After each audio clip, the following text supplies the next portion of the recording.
Welcome to Season 4 of the Changing Earth podcast with Sara F. Hathaway, blending survival fiction and fact to bring you entertaining education that will help you dream, survive, and thrive. And now, here's your host, Sara F. Hathaway. Well, welcome back to the Changing Earth podcast. This is episode number 132, Season 4, Episode 8. So we've been busy, out cutting firewood. You know, California is not too cold up here in the mountains. It gets a little bit chillier. So we've been out cutting firewood, and my husband is so allergic to poison oak that he got poison oak even in the wintertime.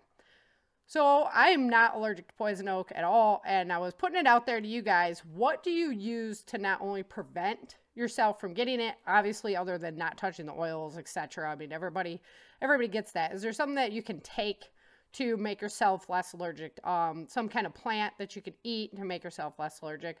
And also, what do you do once you get it? You know, we've tried all kinds of remedies, and so I want to put a blog together that kind of goes through poison oak, how to prevent it, and what to do once you get it. So any feedback that you guys have would be great, because I'm always looking for information, new areas to try, new ideas to stop this plant. Also, if you have any eradication ideas, we've tried just about everything there as well. I mean, we get it so big, it looks like trees. I mean, it's huge around, and it grows up tall like a big tree. I mean, it's insane. So we just have a lot of it here. We've tried all kinds of weed killers and whatnot on it, and we could just not eradicate this stuff. So any information that you have there, greatly appreciate that feedback as well. So Self-Reliance Expo is coming up March 23rd and 24th in Mesquite, Texas. I'll be there with a whole panel of great guys. We're getting together and swapping info, and we're going to have a big meeting in February, and just so we get prepared so we can bring you guys as much information as possible. You know, that's what I'm always about, is educating. So I'm really excited to take on that project. The audiobook is completed. Battle for the South is now for sale in audiobook form. I have requested the codes to get those downloads. And so as soon as I have those codes in, I'll go ahead and start running some contests to give away those codes. And that's always a lot of fun. It's great to have giveaways and things like that. So stay tuned for that coming up in the near future. Last week, Vince and Erica arrived at the Texas militia camp, and they were, getting their quarters and figuring out how this place works. So this week, they're going to meet with the leader of the Texas militia and the Texas Free State, and, they have some mixed feelings coming out of that meeting. So here to talk to us today about trusting in leadership is Ellen Kerr. It's my absolute honor to have Ellen back on the show. We had a wonderful interview when we did our interview together, and it made for a great YouTube record as well. So I have that interview.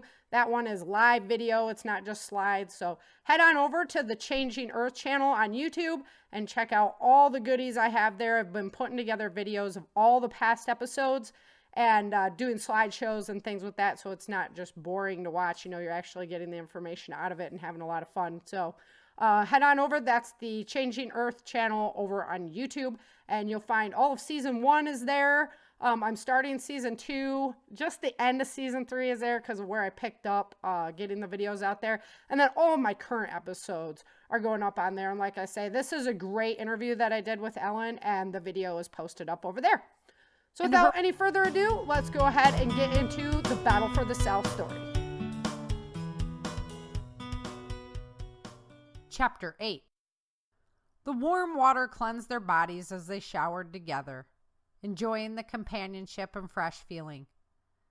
After the shower, Erica went to the clothes closet, and to her relief, she found jeans in various sizes and plain green t-shirts to wear. The weather was warm, and the humidity was intense for this early in the summer. There was no need to pull her camo jacket out of her bag. Before long, there was a knock at the door, and a small boy appeared pushing a cart. A white tablecloth wrapped over the top of the cart, and wonderful smelling dishes covered with cloches adorned it. "You must be Badger," Vince declared, welcoming the boy into the room. Erica's heart couldn't help but ache for Daniel, as she watched the young man perform his task with absolute seriousness. Vince had always loved kids and teased lightheartedly with him. Badger's baby blue eyes danced on his caramel skin as he smiled at Vince's jokes, but he remained quiet until he was leaving. "Nice to have met you," he declared, closing the door. The couple longed to be with their children again. They quickly focused on the food that had been brought to distract them from the pain ripping them apart. Under the cloches, they found steaming hot beef stew with a loaf of bread and butter waiting for them. It tasted wonderful. The carrots were still a tad crunchy, but the potatoes were soft and flavorful.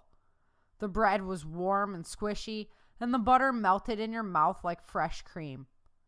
"Oh man, this is good," Vince declared, devouring the bowl. Erica mumbled something undecipherable as she stuffed her face with bread. A piece of butter stuck to her cheek, and Vince chuckled at her as he used his finger to wipe it off.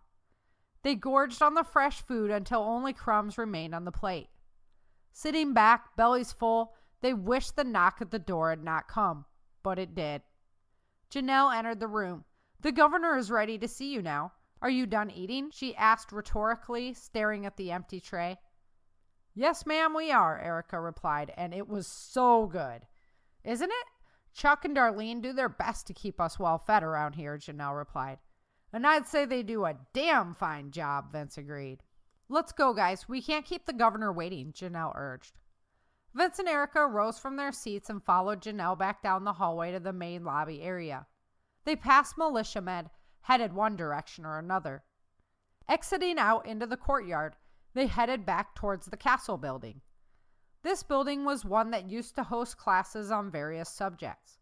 The rooms were full of militia soldiers, eyeballing them carefully as they ascended to the middle floor of the building. More militia awaited them as they stepped off the landing. However, it appeared to Erica that these soldiers had already been informed of these guests arriving. Instead of feeling like a tick ready to be plucked, the fighters clapped and cheered for Vince and Erica. Erica blushed, not feeling worthy of all this attention, but she waved at them and shook their hands. Janelle urged them along through the soldiers. Finally, they reached a grand wooden door. Erica figured the governor was living lavishly behind it. When it was open, she was surprised to see a rather different sight. The large room was set up with a desk in one corner and a simple bedroom in the other. There was a large round table in the middle, and the corners closest to the door were filled with bunks for militiamen. There were 2 men seated at the table along with Melvin. The 2 men could have been twins, and Erica saw the potential usefulness of this situation immediately. "Welcome, friends," one of them said, rising to a standing position. He was not a large man and stood about the same height as Vince. His straight brown hair was neatly trimmed around his head, and his smile was contagious. "Hello," Vince and Erica replied, smiling back at him. "Please come in and sit down," the man urged. As the couple sat down, the man made the introductions. "My name is Jason Dixon, and I am the governor of the People's Republic of Texas. This is my counterpart, Bob Thornberry. I'm sure you can see the benefit of having a double. Your story and Melvin's assurance encouraged me to be honest, so we can have all our cards on the table and formulate a plan that will be most beneficial to all of the people." He spoke straightforwardly, with honesty in his voice. He seemed very regal to Erica, and all his talk of straightforward honesty made her feel very guilty about the secret she was not sharing. She looked at Vince for direction. She could see the same thoughts buzzing behind his eyes. Mr. Dixon didn't seem to notice and continued his introduction. "Melvin is the leader of the Northern and Western Resistance units. I would never have dispatched him for an escort mission, but yours was a case of severe importance, and bless the heavens above that all 3 of you made it back safely." He sat down between the 2 men, consumed with his prayer. When he was done thanking the Lord for their safety, he continued, "I trust you have been well fed and obviously cleaned up." "Yes, sir," Erica replied. This man was so upfront. Erica felt an immediate pull towards him. She wanted to tell him everything, but something made her hesitate. "Miss Moore, we took exceptional pains to honor your request and defy federal law to get you and your husband to the free zone. No doubt your presence is welcome, as it has brought hope to many desperate people both in the country as well as my little slice of Texas. But why have you come? If you are caught, there is nothing saving you from many years in a prison camp, or even execution on the spot.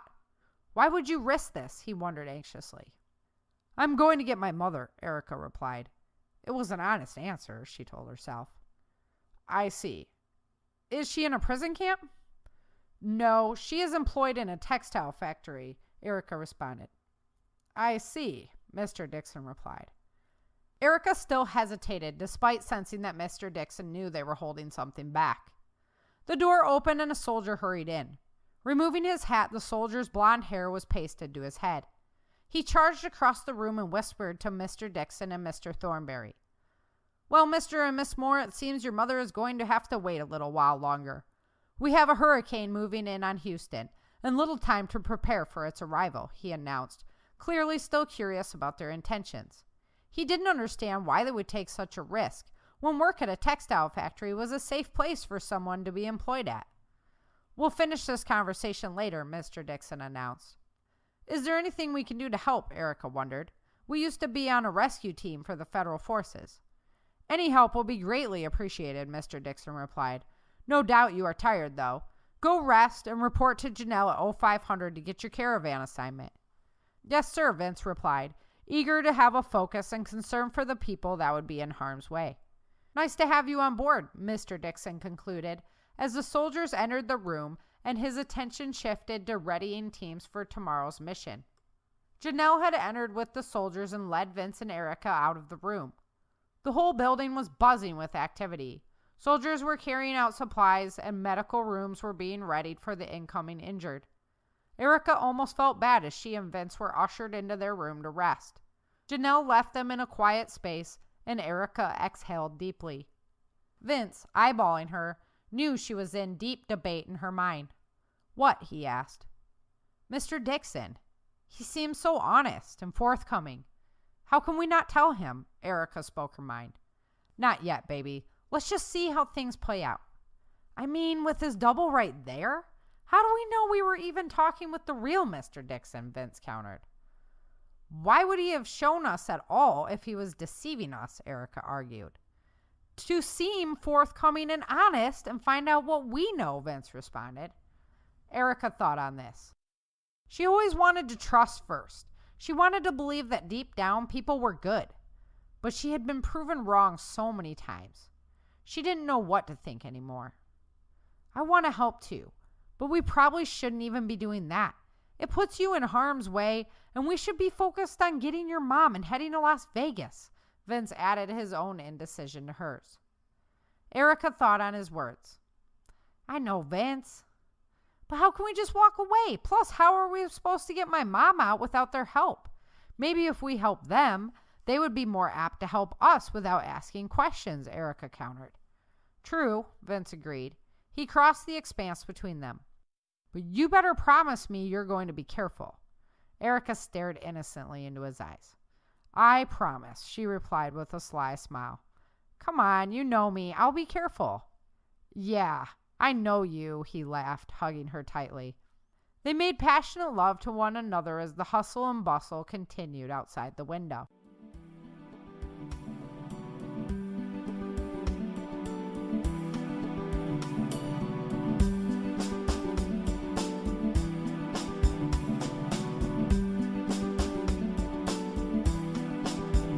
Alrighty, so Erica and Vince are just unsure of what to do, and they take this much needed rest.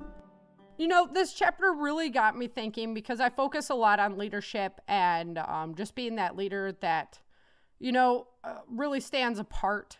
And it got me thinking a lot about how much I value a leader that I can really put my trust in. So I'm happy to welcome Ellen Kerr back to the show. Ellen Kerr is a leading seaman in the Royal Australian Navy. She was born in 1980 in Australia. Ellen Louise Kerr has been married for 16 years to her wonderful spouse, Brian. They have 2 daughters, Miriam and Emma, plus 2 spoiled cats, 2 ducks, one budgie, and 2 lizards. What's a budgie, you ask? A budgie is a native Australian bird. They are a popular pet in Australia. Ellen joined the Royal Australian Navy in 2003 and served for 14 years. She's earned the rank of leading seaman and is an electronic warfare director at sea. When she's on the shore, she works in the field of electronic intelligence. Ellen was deployed to the Persian Gulf in 2005 as part of the Allied task force on board HMAS Darwin, for which she is now recognized as a veteran. She has also deployed to and took part in numerous exercises in New Zealand, Hawaii, and Southeast Asia. In her spare time, she practices Hapkido and works on staying prepared for whatever may come our way. Ellen enjoys camping, fishing, shooting, and four-wheeling. She loves sci-fi and end-of-the-world genre material. Her favorite TV show is Firefly.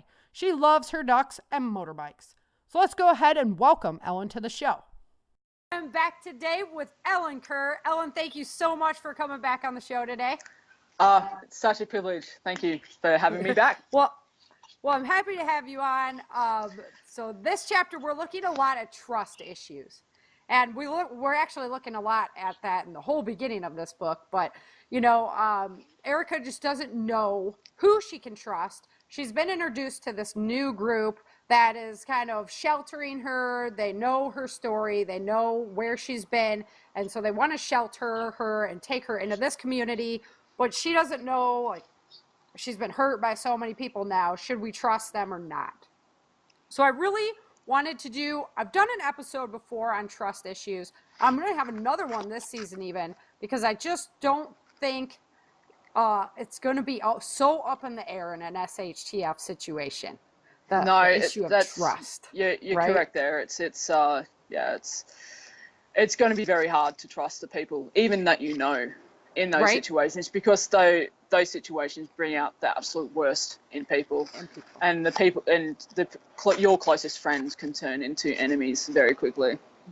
Right, and that's, even nowadays in our societies, a lot of sexual abuse, things like that actually happen are from close people you know.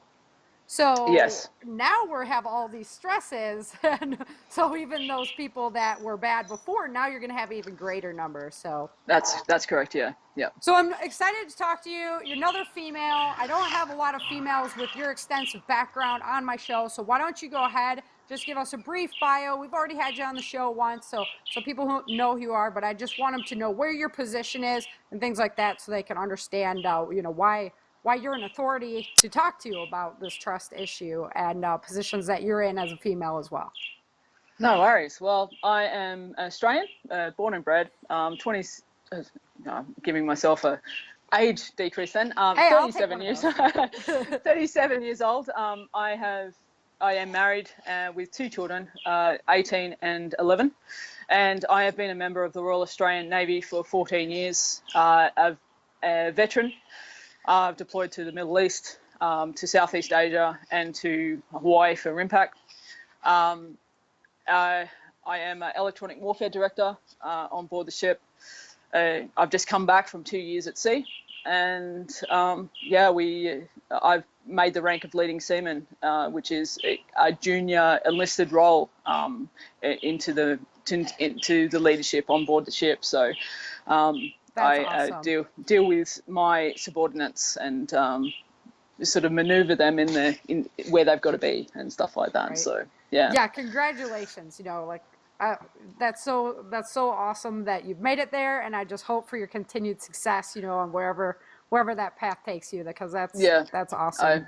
I hope so. I'm going to stay in for another 5 years, so after next year, so I'll take my career up to 20 years, and then I'll pull the pin, so from there you go. Yeah, it'll be time by then. But you've done it, and that's really spectacular, that, because as I mentioned to you before, to have women in roles like that nowadays is so essential to blaze those trails, to let people know that it's just the same way that, it can be male, female, it doesn't matter. You can still be in that leadership role and doing one heck of a job at it while you do it. That's right. And the Navy, or just the Australian Defence Forces as a whole, is very inclusive. Apart from the fitness standards, there is different fitness standards for male and female. Mm-hmm. But in regard to that, we have female captains taking ships to sea that have made it all the way up. That's phenomenal. Up the chain. That's phenomenal. we have female senior leadership in getting up there as well. It's a really exciting place to be. Yep. It's a really diverse workforce as well, and I'm very, very privileged to be a part of it. One of my favorite pictures was like the pictures of the women that are flying the airplanes now, and they're bombing. Yeah.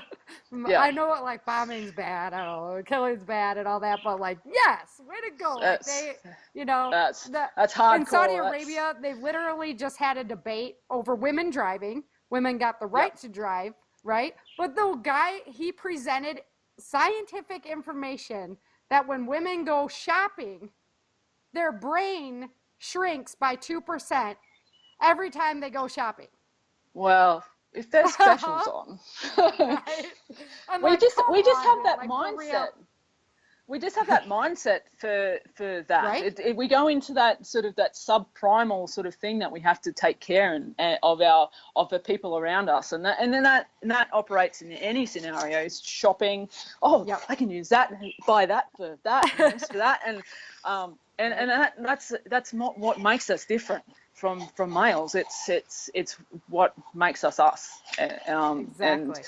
And you have to take considerations into your leadership, into command. What I've come across, and this is this is only just my experience, in my job. You get two types of women that I've experienced, that I have noticed.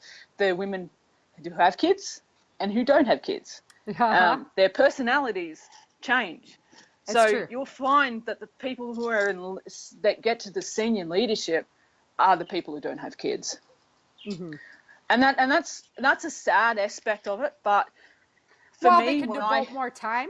That's right, and for me as well. I had my youngest daughter in the military. I had my oldest one outside, and that having her and being on maternity leave and being pregnant as well puts you off the promotion cycle, and you so going on my male peers that joined at the same time, they are all petty officers and chief petty officers now. Well, I'm still at that junior level. It's because of that, and because you have to take time out to do that, and you are off that promotion cycle. That's one drawback of being in the Navy and being a woman if you want to have children. It's I know females that have been in and then have kids that get up there, but they've been in 20, 30 years where they've been up to there. So more time. Yeah. As well as your personality changes when you don't have kids and when you have kids as well. I find that the women that don't have kids that make it up, they're very hard. They're very hard people. They have very little compassion, and I think they develop that in that role. If you get what I'm saying. Yeah, you kind of have to be a little bit thicker skinned. Yeah. For me, so I regarded the girls in my mess, and I regarded my own people as my family. They were my children, and that's hard to distinguish because I'm a mother. I want to make sure that they're happy and listen to their problems and stuff like that. But you have to also step back and say, hey, pull your finger out, right? Do your job. I'm not going to listen to you. We have to do that to our own kids too, right? So that's right. Yeah, yeah. So, and that's my observation, and there may be people in here that totally disagree with me, but that's my observation of my career in the Navy. Anyway, that's what I've seen. Nice. Yeah, that I could easily see that. And there's just nothing you can do about if you want children. You're gonna have to find that balance. So, that's right, and it's only us that can do that. If a male body blew up all like that too, we'd tell them to take a break. Yeah, that's right. That's right. So why in an SHTF situation, what are you looking at as like your ideal leader? I'm going to switch this question up on you a little bit because I just want to dig now. So what would you think is your envision as your ideal, somebody that you would follow and have faith in? So you would need someone who is that half and half between being hard and compassionate. So you need that person who sits right on the middle. So they need to be hard to make those hard decisions if they're going to send people to die, basically. And to make those hard decisions and not question their decisions. Once they make their decision, they have to stick by it. You can't have regrets. You can't go back and say, oh no, I wish I hadn't done that. You've got to be hard and make that decision, but also have compassion for the people that are under you. So if they're having and you have compassion for them, plus listen to their ideas and be open to their ideas and to change your plans according to them. And that would make an ultimate leader to me. Be intelligent enough to know when that input is going to be valuable. That's right. Yeah. Switch your plans up because they have useful information to share. A leader wouldn't last very, very, very long at all if they don't listen to their subordinates. That's you'll find that leaders will get ousted very quickly. What are you talking about? You're not even. You know what? I kind of see that as one of our problems that's happening in politics today. Yes, There's exactly. So many voices, and nobody's making a chorus. Everybody's just kind of out squawking on their own. That happens in Australian politics as well. It's they're terrible. They fight with each other. Yeah. They can't make decisions. I mean, we've just had the yes vote in Australia. So we just had a plebiscite to say that gay couples can marry, which the government should have already made a decision on. It shouldn't be up to the Australian people to say to the government what they should do. It should be already a right for everyone to get married. And we've just had that vote, and the vote was overwhelmingly yes. But they still got to take it back to Parliament and say, and make the change. Like, and you're we said yes. People already said that. Yeah. Well, why didn't you just do it? It's and that's it's when you have differing opinions, it's just everywhere. It's I think going back to Star Wars. I think episode 3. About that.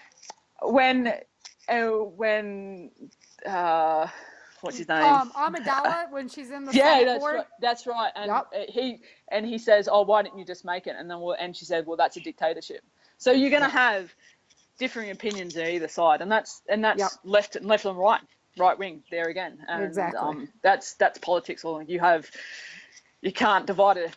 Or I feel like Australia should be divided with left over here and right over here, but you can't. That's not an inclusive society. If everybody just calms down and listens to each other, that's right. There's quality things that can come out of each side. Yeah. And that's the middle ground is where the fabric of life is made.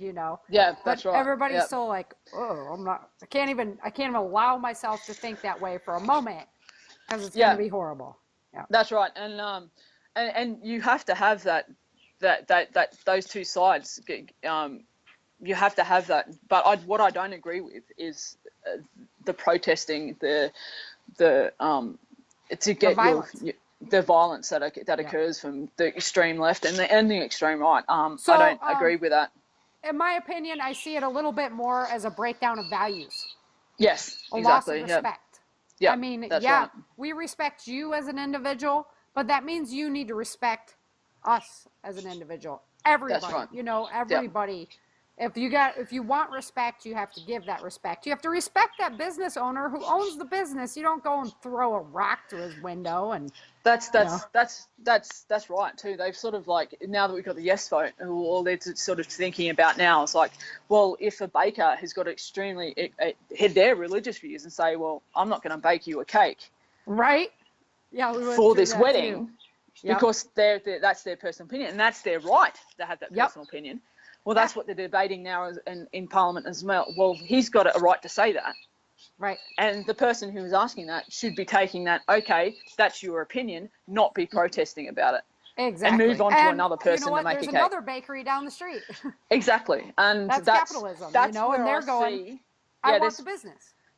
That's where I see this going south, is that you're going to get the people we value, even though it's not so much anymore, we value free speech, and that is quickly evaporating in Australia. Same thing here.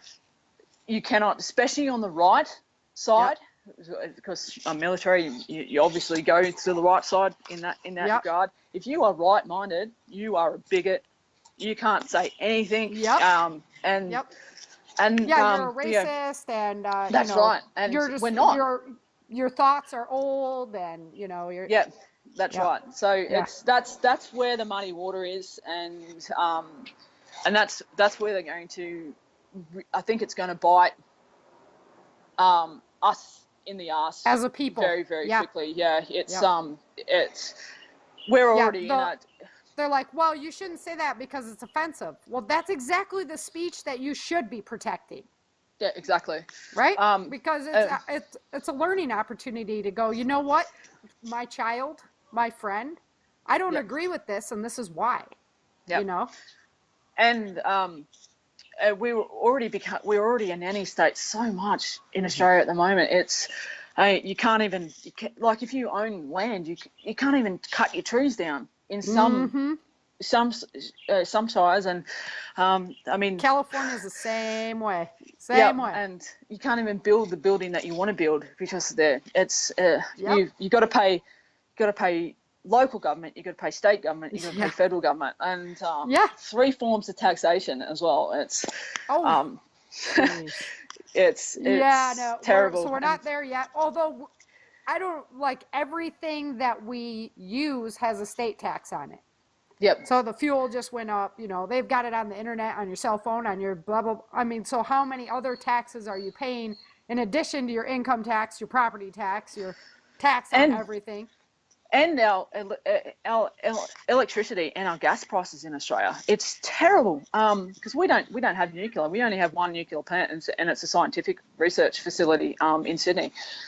We don't have nuclear, so we rely on coal and gas and water. Our gas, my gas bill for living in Canberra, living just outside of Canberra, it gets extremely cold. Not as cold as in Michigan, for example, but we don't get snow. We sometimes get snow, but we get the frost and stuff like that. But our gas bill for our winter just passed was $800 Australian, and we didn't even have our heater for 2.5 months of that winter period because it was broken. See, we do the same thing. Our propane costs like $800 to fill the tank, and we could go through it if we're heating our house, like running, because we don't run the heater. It's too expensive. We just keep the wood burner going. But if we like have to use it, we could go through that tank in like a month and a half with this house.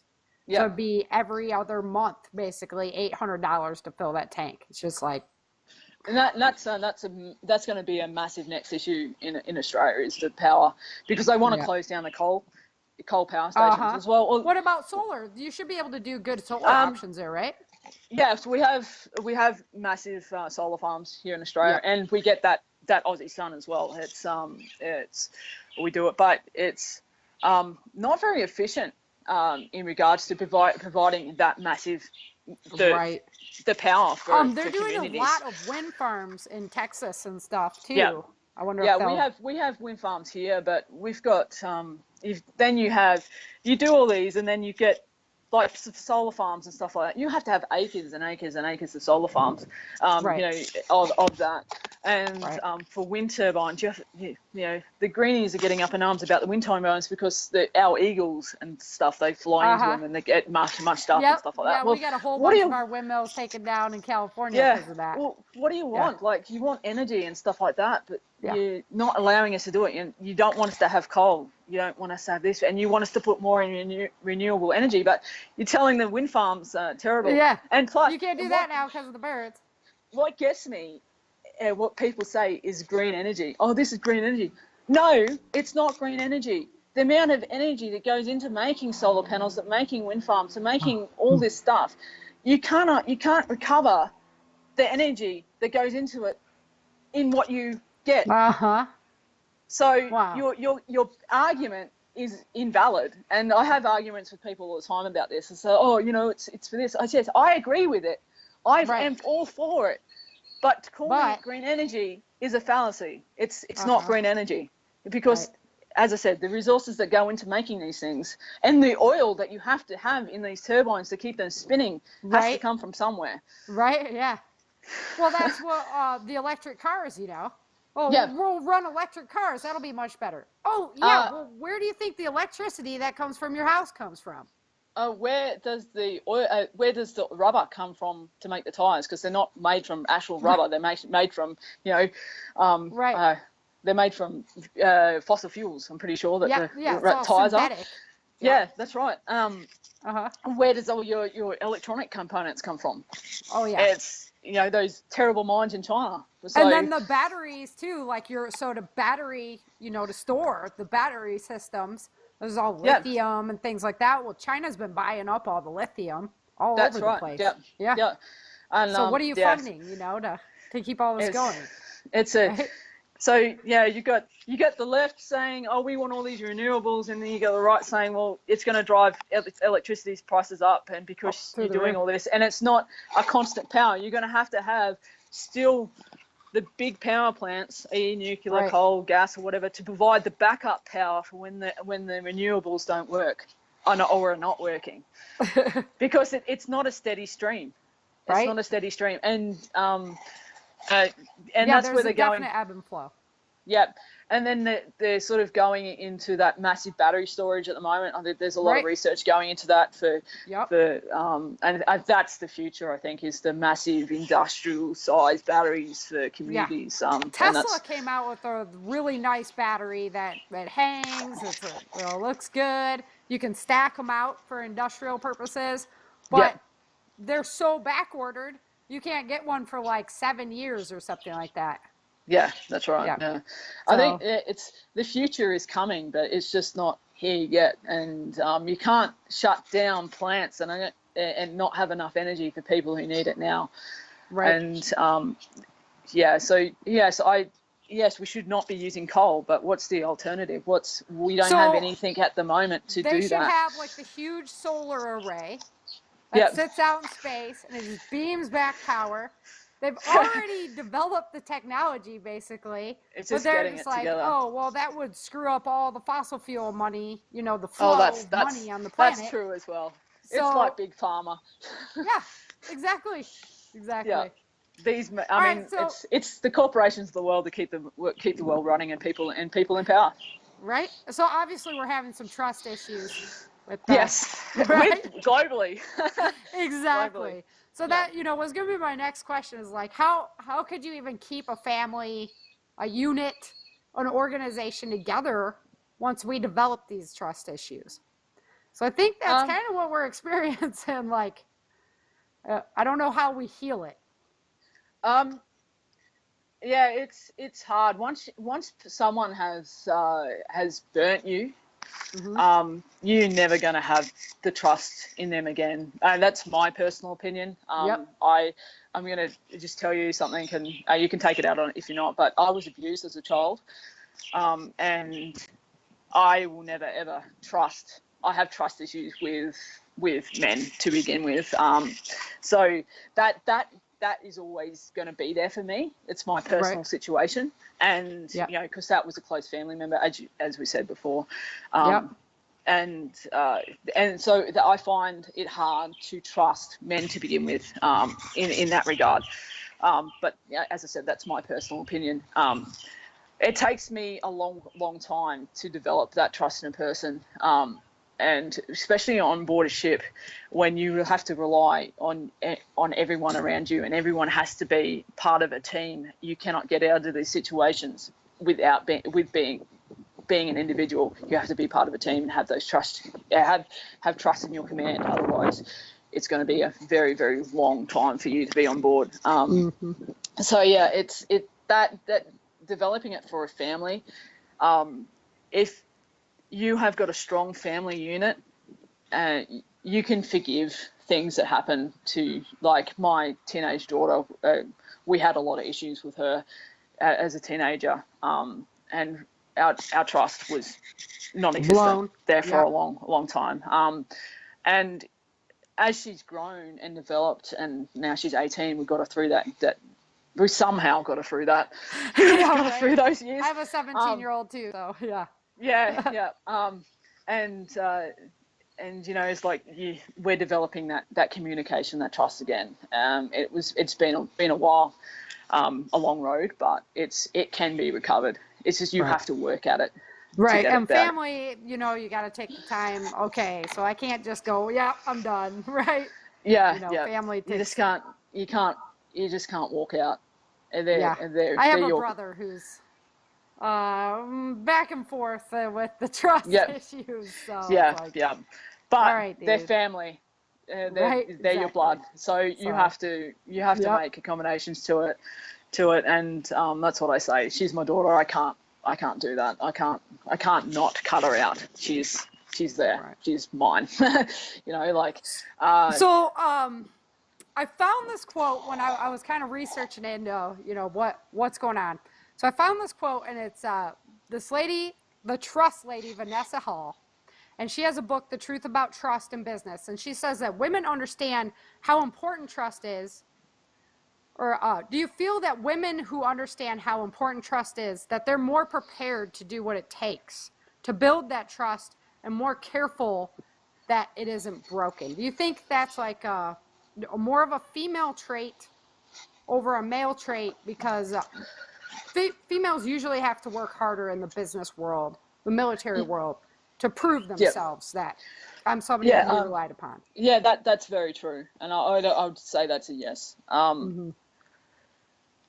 We have to work harder. It's just in that nature. It's a man's world. It always has been. It's only been until 50s, 60s where women actually got away from that being at home and got out into the careers, and being that provider at home, which I am. And it's only since the 50s, 70 odd years that people have had to adapt and stuff like that. And you still have communities in the world that still run that side. Where countries in the world. Countries where women have to be. People say it's oppression, but it's not. It's the way that they live. It's their culture. It's the culture. Yeah. It's the culture of them, and the very Western countries are the ones that are developing this. The women are taking a more leadership roles and becoming out, and it's good, because I can't be that person at home. It would drive me nuts. Yeah. I can be both, so that's kind of awesome. Because I don't mind. I'm at home, but I've got like so many projects going on that I keep myself really busy, and it's pretty cool. And but there's also times like when we had to evacuate our home that my husband was like, oh my God, what do we do? And he's freaking out and he's running around like crazy, and I'm like, slow down, I got this, right? So we've always been a very teamed couple. We don't have really a male and female. It's just we're the team. We do stuff together, and I can lift a lot. And that's like me and my husband. We are a team. And so we work together to get the house ready. I think it's really cool. Everybody's like, how do you guys stay together? Because we're coming up on our 20-year wedding anniversary. It's 17 for us. So and they're like, what do you guys do? And I'm like, well, we respect each other. We work together. It's really not that tough. It's going back to that before, we have to work harder as women. I think it's as time goes on, it's not going to be that way, because it's going to be like Starship Troopers where everyone shouts together. That's where I imagine. We have trail burners like you who are out there paving the roads to make it easier for the next generation to come through. That's right. And as it goes on in the future, it's going to be with a point where it's going to be equal everything in the world, and that's where it's traveling to. But at the moment, we have to prove ourselves. And I'll just use an example for this, if you don't mind. Go for it. This is not a neighbour one. It's my personal experience, and I love fishing. So I own my boat. I go fishing my boat by myself. My husband hates fishing. I will reverse my boat down the ramp and do everything for my boat by myself. And you get I love watching it at the ramps. You get these burly blokes in their big boats, looking at, I'm straight down the line, out, tied up, stuff like that, and walk up and take my car away. You go, oh my God, I've never seen a woman reverse that well. I said, well, it's a lot of practice and stuff like that. I've been doing it a little while. Yeah, and I get insulted if they ask me if I need help. It's like, no, I'm right. I've got it. Thanks for asking, and I know that's chivalrous and stuff like that. Right.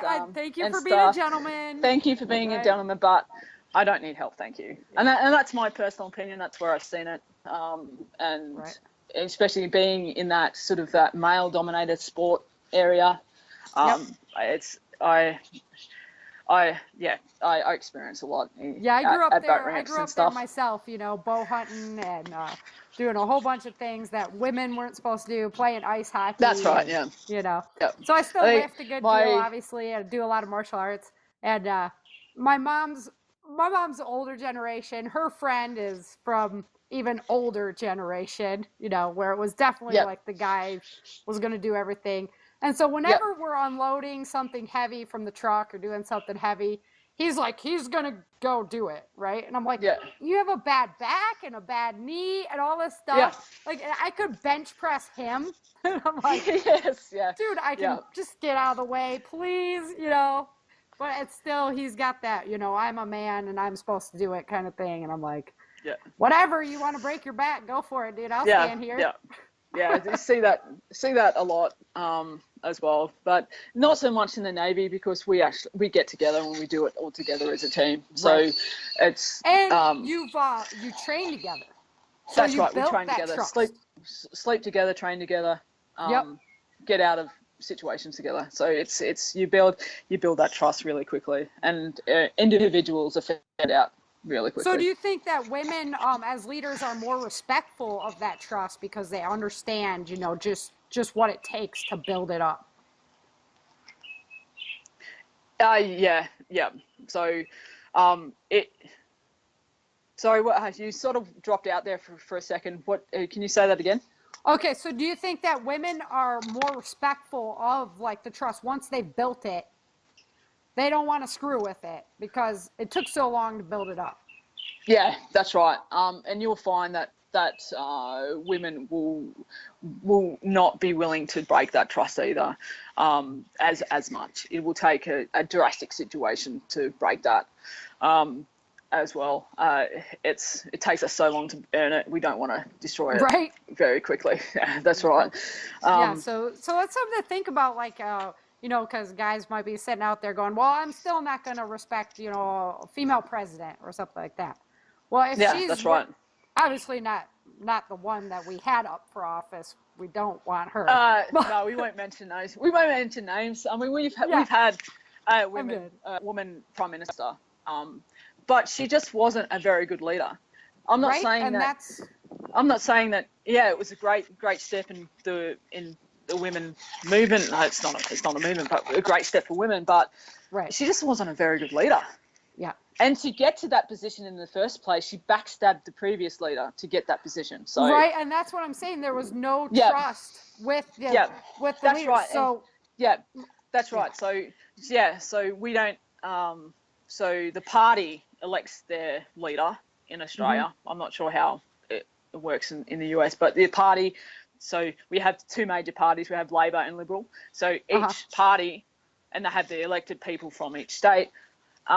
Each party will elect a leader, and that's that leader, and they actually have to win their electorate to be there as well. So if they may elect their leader, but if they lose the election in their electorate, they're not a leader. So it's similar. So they're fighting within the parties, and that's what happened with our first female prime minister, is that she ousted the previous leader and she became up. And I don't like that. I think if you go with a leader, you've got to stick with it. And where you change your leadership is going into an election, not in between elections. Is that my personal opinion? And she just wasn't. I didn't trust her. I think the majority of Australians didn't trust her because of the way she did it. And she wasn't a very good person anyway to be in that position. You know, that it just shows you, like, once you start messing with that line of trust, then everybody's like, that's right. Yeah. And it That's still right. exists. Like, as much as we've broken down our government here Yep. to where everybody, well, they're a politician, of course they're corrupt. Yep. Well, we can't, like, take that as an assumption. We have to go back here. We need to, like, back it up. No, like, that's right. return to some trust. To get to that position anyway, you have to, I mean, the amount of money that you have to, your own personal money that you have to put into a campaign to get there and to begin with, it's you're only going to get a select few people, and that's why, you know, say his name, Trump, got in, because he has the financial backing. He has the backing of the Americans that don't speak out, is what I think anyway. I feel like it's the backing from the people who don't protest. It's right? like in Australia too. It's exactly. the backing from the it's people that. just are happy to work, that do all that stuff, that can't afford to go to a protest, that vote. Yes. Yeah, they can't afford to take the time off work to go to the protest. That's right, and that's what I said, because we were deployed when the elections were happening last year, and like we were talking, oh, you know, Trump's going to get in. I said, yeah, he's going to get in because of the reasons that he's using. That the reasons for him to get in, because he is for the worker. He's been there. Right. He's been bankrupt. He's been in trouble. He's done all this. He's a businessman. Yep. And countries have to be run like a business, regardless of what anyone says. Yep. And that's why he got in, is because the ordinary Americans, the ordinary Australians vote and they don't protest, and they are the ones that turn up on the polls. There was literally like people crying here that Hillary was not elected in California. Oh, you just don't have any idea of what's happening in the rest of the country. No, you know, because the farmers. I talk to a lot of people, you know, via my podcasts and stuff. Yep. And I'm like, you don't understand the small towns that have now lost all work in their town. Yeah. The heroin has moved in. They don't know what else to do, and they can't trust that some liberal leader is going to come in, and they don't make it better. Look at Chicago. Yeah, exactly. I mean, and yeah, it doesn't look very promising in Australia. It doesn't look very promising in Australia, because they want to put more restrictions onto us, and the more you do, the more you're going to fight back, and the more it's going to tell in the polls as well. And that's what. So, so I'm sick of both major parties. Like, I was always a Liberal supporter. They're the right-wing party in Australia. I was always a Liberal supporter, because they're the ones that pay us. They're the ones that give us in the military. They're the ones that, you know, send us to war. They're the ones that, you know, give us pay rises, and that look after the military, because it's the right wing. The more of the right side of it. But we've just had that last year. So our elected president, prime minister, he got ousted by his deputy. So both sides of parliament are going towards that, kicking each other out of leadership. I said, well, I'm not going to support these people anymore. They can't trust in your leadership and not they stay strong for the duration of your election period, which is 3 years in Australia. I can't trust them. But they have got the majority of government. But it's now you're finding is that the minor sort of up there parties are starting to creep up a little bit in the polls. So we've got a One Nation party, and they're more of the extreme right sort of side of politics. Okay. Sort of she's a female that runs that party, Pauline Hanson. She is very anti burqa and all this other jazz. So she's getting a lot of votes in Australia. She's getting a lot of people that voting for her, because there's a lot of people who don't like that. Yeah, we hear that. And everybody's kind of sitting back and watching what's happening to Europe, and we're like, we've certain areas of Sydney where the German men are out in, you know, biker gangs to just stand on the street to protect the females, so they can walk around without worrying about getting beaten. God knows what. I mean, unbelievable.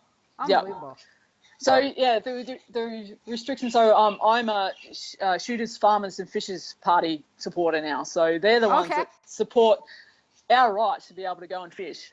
to go and hunt, to go and shoot and stuff like that, because the media and the government keep blaming legal firearm owners for all the things that happen, and we don't have the shootings and stuff like that you have in America. We don't have those weapons to do that, and we're not allowed to have AR-15s. We're not allowed to have this. Oh, the sun's out. We're not allowed to have those in Australia, and I've just got my license. After I'm 37, I've just got my gun license now. It was a 7-month process for me. And that was, I put my paperwork in, that was a 3 months. And then I have to actually put another permit to purchase the rifle. And that was what took the longest. And then I can actually take that bit of paperwork into the gun store and actually buy it and bring it home. Yeah. And I'm not allowed to carry it outside. Like, I have to always carry it locked up in a container. I have to keep the bolt out. I have to keep the ammunition out. I can't keep it loaded. And just take it from your house to the range kind of thing. Yeah, that's right. I'm not even allowed to have it in my backyard. Like that's you know, the neighbours start getting twitchy. That sort of thing, and they're creeping more and more and more and more onto us. That you know, we're not. Our country is built on larrikinism. Is that a word? Anyway, being a larrikin, being a funny person, it's being jokes and stuff like that, and being free, being a free speech. We've actually fought for that. It's not like the American Revolution and stuff like that. We were all convicts. So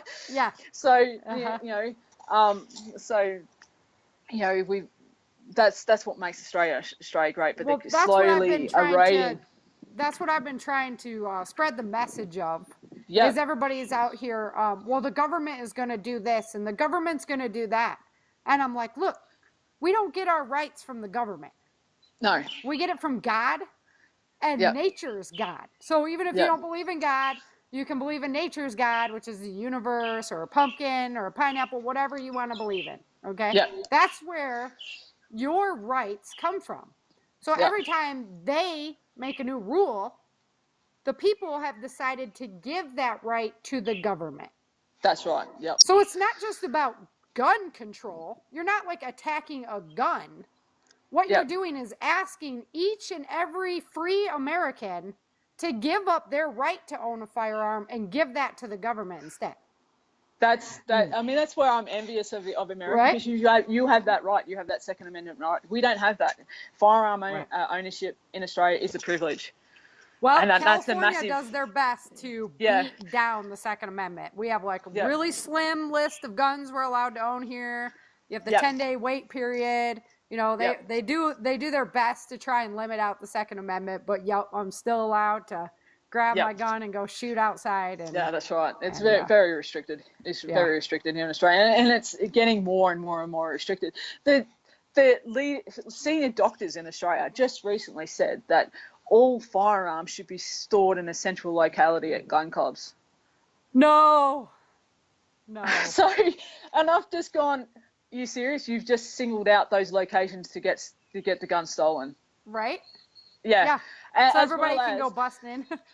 As well as, so just recently here, we've had a guy, a junkie was breaking into his house, and he had a knife and a plank of wood.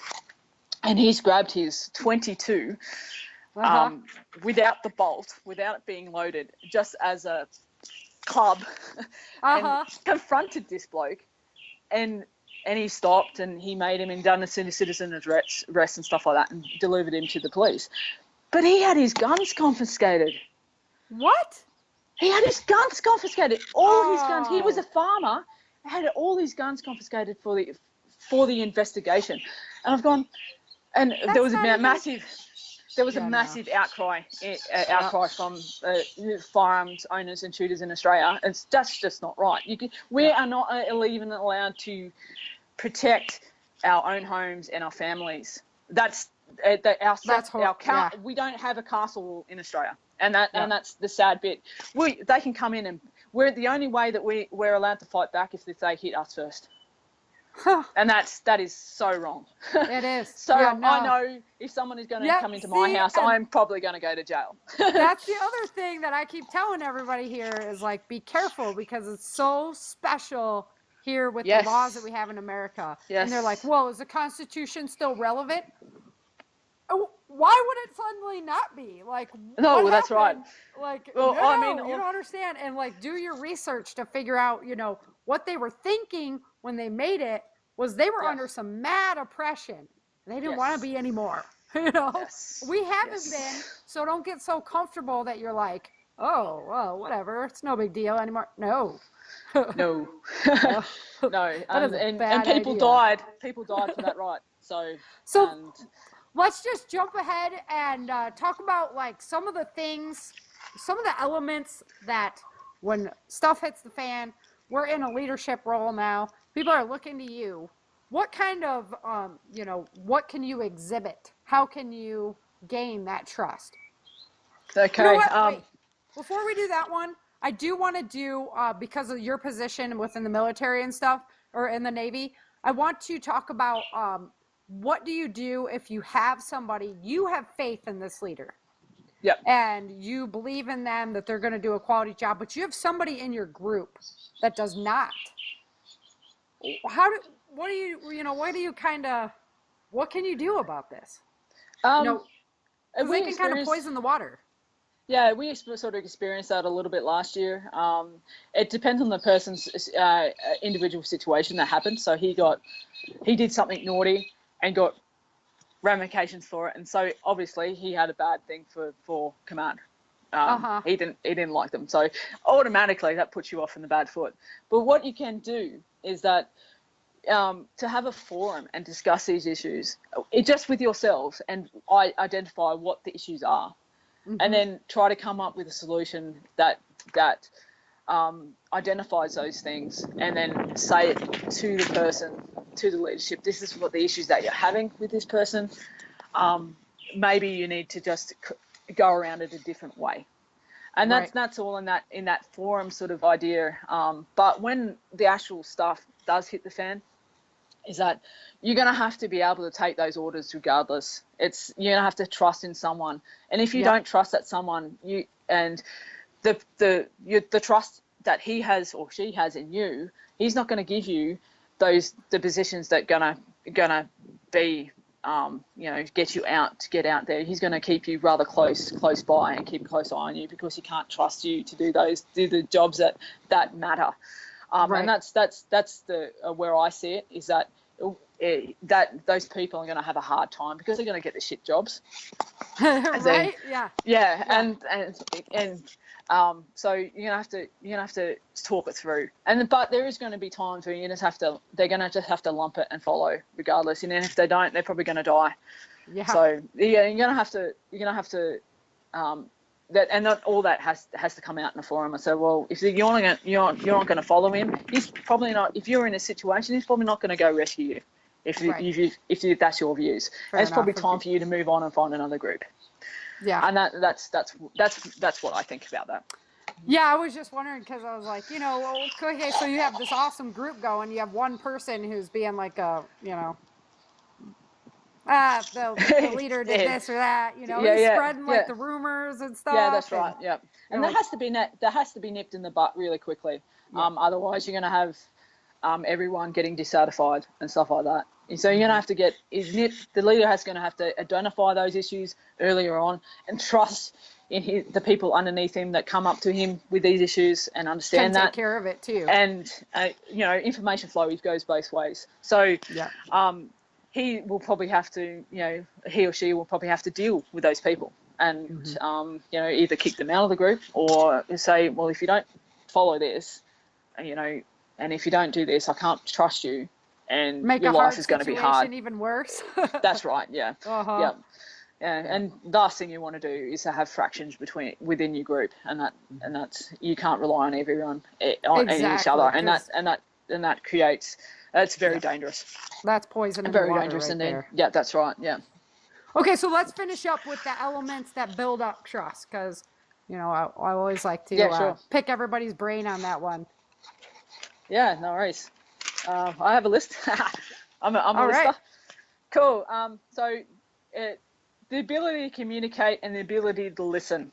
and it applies to both the leaders and followers and goes both ways. And that to me is a massive thing, because if you don't have the ability to communicate with each other, there's no point. That's a Communication dictatorship. is key, right? I mean, yeah, always. that's a Always. dictatorship, not a group. And enough. you might be in a group that the dictatorship happens, but that leader won't last in that position very long. Right. If he doesn't listen, or That's she, right, yeah. if they don't listen, right?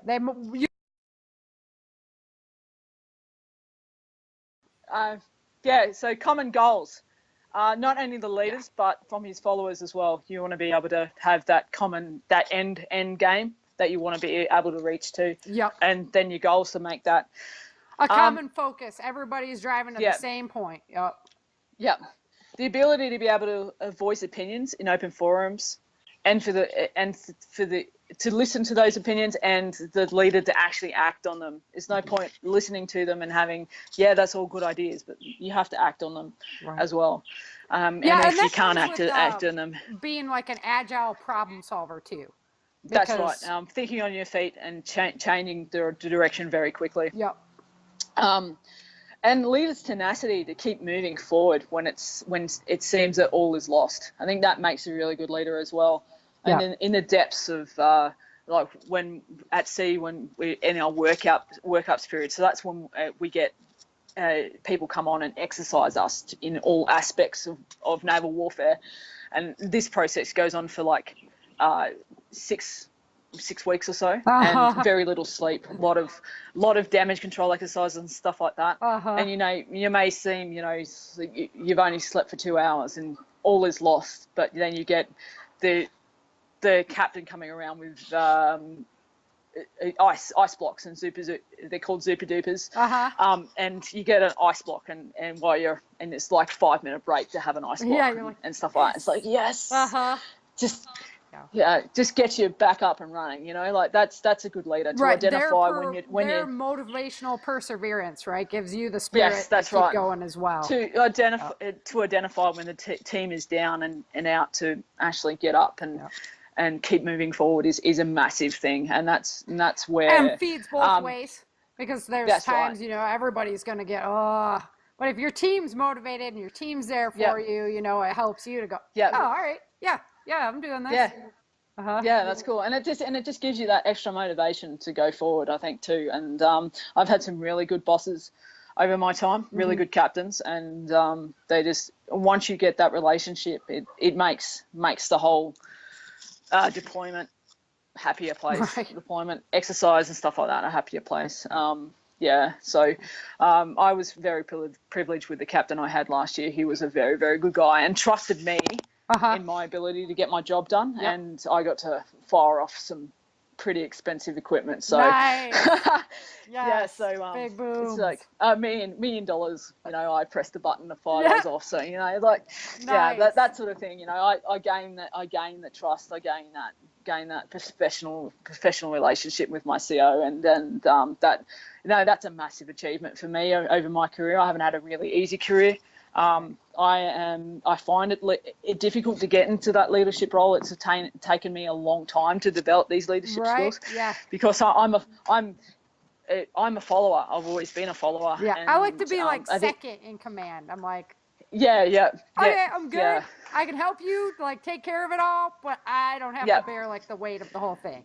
That's right. And so it's I've had to work on it, and the Navy gives you those opportunities to train and to learn those skills, and you have people above you to guide you in that respect, in that regard, and I appreciate the Navy for all it's given me. It's set me up for. I haven't bought a house or anything like that. It's I like my toys too much to save up for a deposit, but but I've been overseas. I never travelled. I was a young mum at 18. I got pregnant at 18 and had her at 19, and got married at 21. So I never got a chance to travel, and I never went to uni, stuff like that. And that's another thing, big difference within America and Australia. Parents don't save up for uni for their kids here. for university. So it's not a thing. You know, we have Australian society has more emphasis on getting into the trade and learning a trade than what it is to go to uni. And that's one of the big differences, I think, too. Son, I'm like, good luck, dude, because it is not. Yeah, not unless people start buying a lot of books, dude. Yeah, no, and so that thing as well. I've never been to uni. I have no interest in going to, because I don't know what I want to study. I did put myself through college and did that. My husband's super supportive, helped me, you know, so I do have like the whole business structure under me and the ability to really, you know, I had the ability to really launch with a product. I knew what to do with it. I wasn't just like, what's going on? I don't know. Right? I don't know what to do. I don't know what to do. No. Isn't it going to grow? I don't know what to study. Shelf, right? Yeah, no. So I like where I am. It's a structured environment. I know what I got to do, and I know what's available to me for it. So that's what I love about the Navy. Yeah, I have no structure. It was all like, okay, figure it out.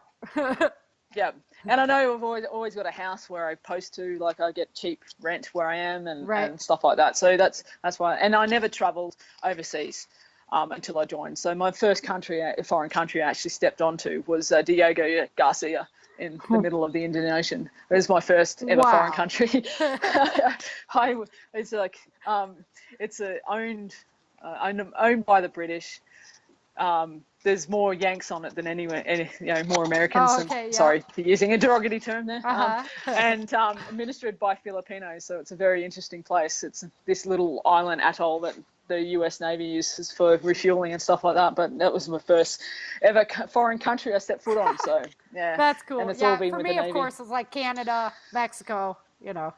See, we don't have that. Right? Option. Yeah. We just can't go across the border. We're like surrounded by water. So right. It's just our closest relationship with country is New Zealand, and we class Kiwis as our brothers. So it's and we call them across the ditch. There you go. Yeah, not the pond. Yeah. All right. So it was so absolutely awesome to meet with you today. I really appreciate your time. Thank you for coming on. No worries. Thanks, Ellen, so much for being on the show. It was such a pleasure to host you and get to know you as a friend. Really value the friendship. So our interview was really, really long, and I'm going to wrap up the show here. But I do want to remind you that YouTube channel is The Changing Earth channel over on YouTube, and I have all the podcasts over there. Please subscribe and give me a little love over there. Self-Reliance Expo is coming up March 23rd and 24th in Mesquite, Texas, so go purchase your tickets for that right away. Also, Mike over at Forward Observer has offered a discount to all of my listeners. Go on over there and subscribe. Use the coupon code SARA, S-A-R-A, and that's over at forwardobserver.com. The audiobook for Battle for the South is available for sale, and we'll be waiting on those codes for the free giveaway. Thank you so much for listening this week. I can't wait to see you back next week. Until then, remember, dream, survive, thrive. Thank you for joining Sara for this episode of the Changing Earth podcast. Don't forget to pick up your copy of Day After Disaster, Without Land, The Walls of Freedom, and Battle for the South at www.author.sarafhathaway.com. If you love Sara's books and this podcast, please head over to Amazon or iTunes and let everyone know by leaving a review.